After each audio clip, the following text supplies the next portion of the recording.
Every game is designed to be dead one day. Unfortunately, that is true. Games are like living creatures, they grow and change over time.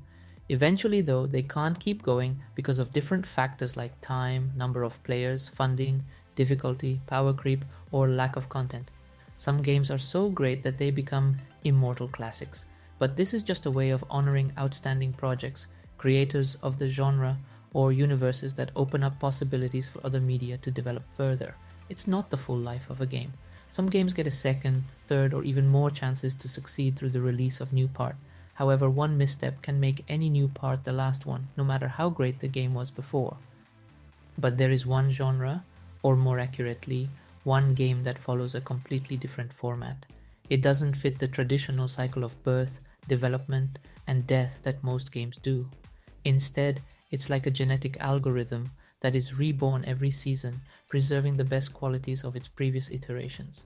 For the past few years, we've seen how TFT has been evolving by combining the best content and mechanics from previous seasons, while also having a massive reserve of resources for the future. TFT has no competitors, is easy to learn, and has great depth for mastery. Only a few people realize how successful this project is. As proof of this success, Riot has reduced the gaps between TFT seasons, which used to come out every 6 months, to just 3 months. Now the TFT evolution process will have even more data to analyze. So in the case of TFT, we can think of each season as a living organism with certain characteristics, let's call them genes, which include the characters, synergies, and items. Each new season can incorporate the best qualities of the old ones, while also discarding ideas and mechanics that didn't work well for balance or were simply boring. First, we need to create an initial population, a group of individuals who will try to solve the problem at hand. In the case of TFT, let's say it was the first 3 seasons. These individuals were probably not very well balanced. But next, we create functions to determine the strength of each individual in a group based on various parameters. For example, we collect data on how many games players had played per day and per month. We also consider factors such as a player's retention rate to the game and also how long new players stayed in the game. And of course, we keep track of the in-game purchases made during the season. Then we need to select the strongest solutions from the population. Using these functions, we can decide which seasons performed the best and select them as the most favorable solutions. The next step is exchanging characteristics between 2 individuals, the main point of the genetic algorithm. We take the strongest seasons and crossbreed them with each other, bringing back old synergies and units in a new form, with new combinations of mechanics and improved versions of their abilities.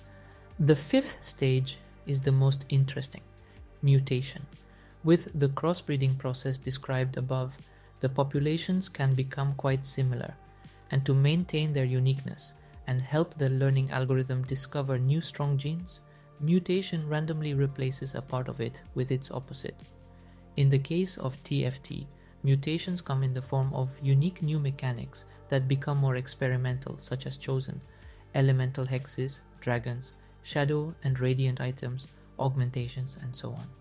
Successful mutations find their place in future stronger individuals in either a new or an old form. Unsuccessful ones disappear immediately after the end of the season. The final stage is when we get a new iteration with a new starting population. This way, each new set evolves and develops, producing better content from the analysis of past generations. The process of training a genetic algorithm can take hundreds, thousands, or even millions of generations to eventually reach a nearly ideal solution. However, in the case of TFT, this is impossible due to the speed at which new sets are released. Therefore, while TFT strives for perfection with each new set, it will never truly reach it to the point where players can say it can't get any better than this. Every time there will be a new mutation that, combined with other old successful and unsuccessful genes, will produce more interesting and engaging mechanics. Let's take set 6. It combined the best synergies and mechanics from previous sets and added new combinations.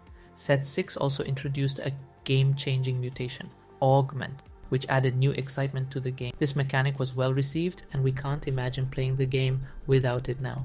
Augmentations themselves continue to grow with new possibilities and functions. For example, if radiant items from the set 5 didn't perform well enough to be fully added to the game, You can simply add an augmentation that provides such an item with unique abilities. In this way, we reduce the frequency of such items dropping, but still keep the mechanics and emotions of obtaining it. And so, from not the best mechanic, we got a wonderful one, thanks to a new mutation, in combination with which that old bad gene got the right to life. In the 7th set, we got dragons, which were a product of combining two old mechanics mutations that showed themselves to be good. However, in the case of dragons, this combination played a bad joke and turned two good mechanics into one bad one. And I am almost certain that we will not see this idea's evolution in new sets, unless some new mechanics will allow this idea to come back to the game without breaking the balance and meta. You might be wondering why other games can't follow a similar algorithm. The answer is simple. Very few projects can afford to completely remove existing content from the game and replace it with a new version with each update. Yes, in games like Magic, Hearthstone, and Legends of Runeterra, there are certain rotations of cards that replace each other, but those games are much more complex and are more affected by power creep. Additionally, collectible card games involve an element of collecting and have pay-to-win mechanics where stronger cards can be obtained for real money, so it can be frustrating to put money into a card that eventually becomes useless. In TFT, all characters, abilities, and items are available to all players from the start, and their complete replaceability is a huge advantage for developers.